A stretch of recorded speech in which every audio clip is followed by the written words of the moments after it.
அன்றாரை வாழ வைப்பது என்பதுதான் தமிழ்நாட்டினுடைய கடமை. நம் குழந்தைகள் இந்த கல்வி மேம்பாடை நோக்கி சென்று கொண்டிருக்கிறார்கள். நாம் முதல்வன் திட்டம், புதல்வன் புதல்வி திட்டம் மற்ற மாநிலத்தில் இருக்கிறதா இல்லையா என்று எங்களுக்கு தெரியவில்லை. ஆனால் பல்வேறு பகுதியில் இருந்து வருகை தந்தவர்கள் வட சென்னையில தான் டம்ப் ஆயிருக்கிறாங்க. கணினி திட்டம், அப்புறம் சைக்கிள் பயன்பெறுவது மாதிரி திட்டம், அது இப்போ தொடர்ச்சியாக இப்போ இருக்கக்கூடிய அரசாங்கத்திலும் அது கிடைத்து கொண்டு வருகிறது. திரைத்துறையில் வட சென்னையை ஒரு சித்தரித்து காண்பிக்கப்படுகிறது.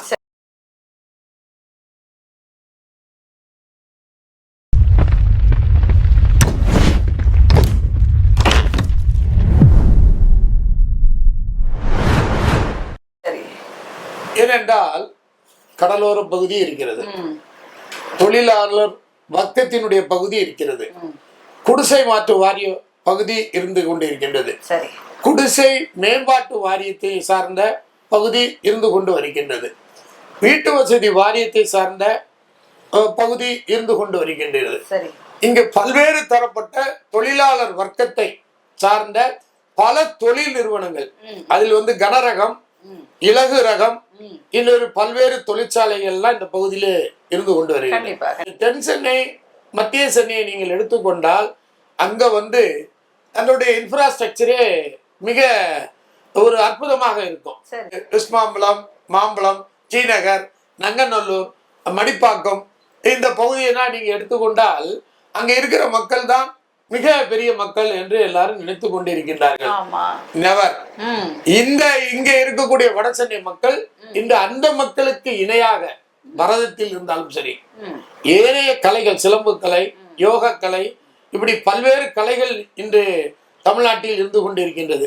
அத்தகைய கலையில் யார் முன்னேறுகிறார்கள் என்றால் வட சென்னையில் உள்ள மாணவ மாணவியர்கள் தான் முன்னேறி கொண்டு வருகின்றார்கள். சதுரங்கமா இருக்கட்டும், இல்ல கேரம் போர்டாக இருக்கட்டும். இந்த பகுதியில் இருக்கக்கூடிய கடலோர பகுதிகளில் காசிமா என்ற ஒரு பெண்மணி தான், ஒரு இஸ்லாமிய பெண்மணி தான் இன்று தேசிய அளவில் அவ இன்டர்நேஷனல் அவார்டு வாங்கி கொண்டு இந்த பகுதியை மேம்படுத்தி காமிக்கிறது. இது ஒரு மிகப்பெரிய ஒரு மைல்கல்லாக இருக்கிறது.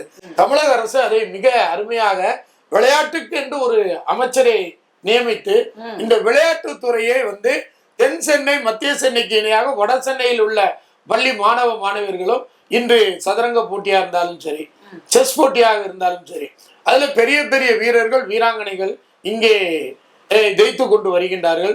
வட சென்னையினுடைய பெருமையை இந்த அகில உலகத்திற்கும் அகில இந்தியா அளவிற்கும் நமது பெருமையை அவர்கள் ஏற்றுக்கொண்டு, அது வீராங்கனைகளாக இருந்தாலும் சரி, வீரர்களாக இருந்தாலும் சரி, பல்வேறு துறையில் முன்னேறி கொண்டு வருகின்றோம்.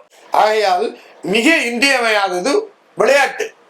முதலில் கல்வியை கூறினேன், இரண்டாவது விளையாட்டை கூறினேன்.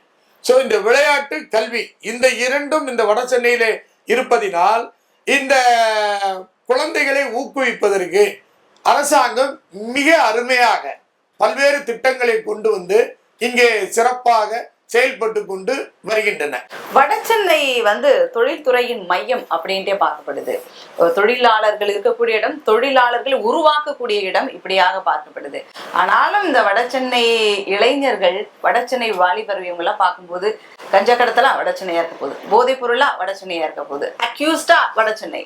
ஏன் இப்படி இன்னுமே கூட வளர்ந்த பிறகும் கூட ஏன் இப்படிப்பட்ட ஒரு விதமான ஒரு விஷயத்த பண்ணிட்டு இருக்கிறாங்க?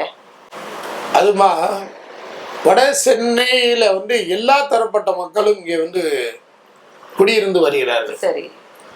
பல்வேறு தரப்பட்ட மாநிலத்தில் இருந்தும், பல்வேறு தரப்பட்ட நகரத்தில் இருந்தும், பல்வேறு தமிழ்நாட்டிலே இருக்கக்கூடிய பல்வேறு மாவட்டத்தில் இருந்தும் இந்த பகுதியிலே பிழைப்பதற்காக இங்கே இருக்கக்கூடிய பல நிறுவனங்கள், நீங்கள் மணலியை எடுத்துக்கொண்டால் பல்வேறு துறையை சார்ந்த நிறுவனங்கள் இருக்கு. அதுலேயும் மெயினாக chemical industry, petroleum industry, fertiliser industry, அதுக்கு போக இப்படி ஏராளமான பெரிய பெரிய நிறுவனங்கள் இந்த பகுதியிலே இருப்பதனால் பல்வேறு, அதுவும் இப்போ வட இந்தியர்கள் நிறையா இந்த பகுதியில் வருகை தந்து அவர்கள் தொழில் முன்னேற்றத்திற்காக, தன்னுடைய குடும்ப முன்னேற்றத்திற்காக அவர்கள் இங்கே வருகை தந்துள்ளார்கள். அன்றாரை வாழ வைப்பது என்பதுதான் தமிழ்நாட்டினுடைய கடமை. ஆனால் நம் பிள்ளைகள் கல்வியை நோக்கி செல்கிறார்கள்.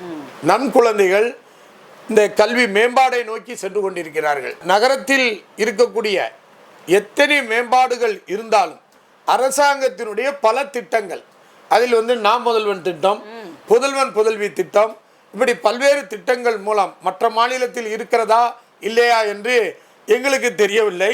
ஆனால் சமூக ஆர்வலர் என்ற முறையில் இப்போ தமிழ்நாட்டில் பல்வேறு திட்டங்கள் இன்று மாணவர்களுக்காக பல்வேறு அரசியலமைப்பை சார்ந்தவர்கள் யார் முதல்வராக வருகிறார்களோ அவர்களுக்கு என்று பல்வேறு திட்டங்களை கொண்டு வருகின்றார்கள். கடந்த ஆட்சியில் கடந்த தமிழக அரசு மாணவர்களுக்கு கணினி திட்டம், அப்புறம் சைக்கிள் பயன்பெறுவ மாதிரி திட்டம், அது இப்போ தொடர்ச்சியாக இப்போ இருக்கக்கூடிய அரசாங்கத்திலும் அது கிடைத்து கொண்டு வருகிறது.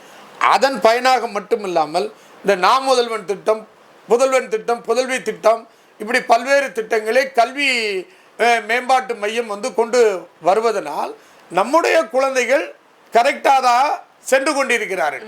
ஆனால் பல்வேறு பகுதியில் இருந்து வருகை தந்தவர்கள் வட சென்னையில் தான் டம்ப் ஆகியிருக்கிறாங்க. அப்படி டம்ப் ஆகும் பொழுது அவங்களுடைய குற்ற செயல்கள், இந்த செயல்கள் ஒரு பண்ணிவிட்டு அது வட சென்னையில் நடக்கும் பொழுது அந்த இமேஜ் உருவாகிறது.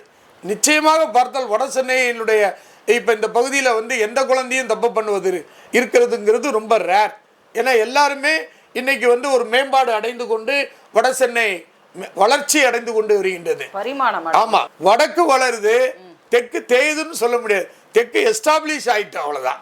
ஸோ வடக்க வளர்ச்சி இன்றைக்கு பொருளாதார வளர்ச்சியாக இருக்கட்டும், தொழில் வளர்ச்சியாக இருக்கட்டும், கல்வி வளர்ச்சியாக இருக்கட்டும், வியாபார வளர்ச்சியாக இருக்கட்டும், இன்று கடலோர பகுதியினுடைய வளர்ச்சியாக இருக்கட்டும், எல்லா வளர்ச்சிகளும் இந்த பகுதியிலே வட சென்னையில் மிக உயர்ந்து ஓங்கி நாளொன்று வளர்ந்து கொண்டே வருகின்றது. ஒரு பொய்யான இமேஜியால் வட சென்னை இப்படி ஒரு கடினமான சென்னை, அங்குதான் குற்ற செயல்கள் நடக்கிற மாதிரி ஒரு இமேஜ் இருக்கிறதே தவிர மற்றபடி நம்மவர்கள் இப்பொழுது எல்லா விஷயத்திலும் மேம்பாடு, வட சென்னையிலே மேம்பாடு அடைந்து கொண்டு வருகிறது என்பதுதான் உண்மை. அன்றையது பயம், இன்று துணிச்சல். காவலர்களும் காவல்துறையை சார்ந்தவர்களும் சட்ட ஒழுங்கை மிக அருமையாக மேம்படுத்தி பெண்களுக்கு ரொம்ப அற்புதமாக காவல்துறையின் மூலம் பல செயலி அருமையாக அவர்கள் பாதுகாப்புக்கென்று மின்சாரத்தை உற்பத்தி செய்வது, திடக்கழிவுகள் திரவ கழிவுகளை கொண்டு ஐயா போஸ் அவர்கள், ஐயா GVR அவர்கள், ஐயா துரைராஜ் அவர்கள், ஐயா அயாத்கான் மாமா அவர்கள், டாக்டர் ஜெயச்சந்திரன் அவர்கள்,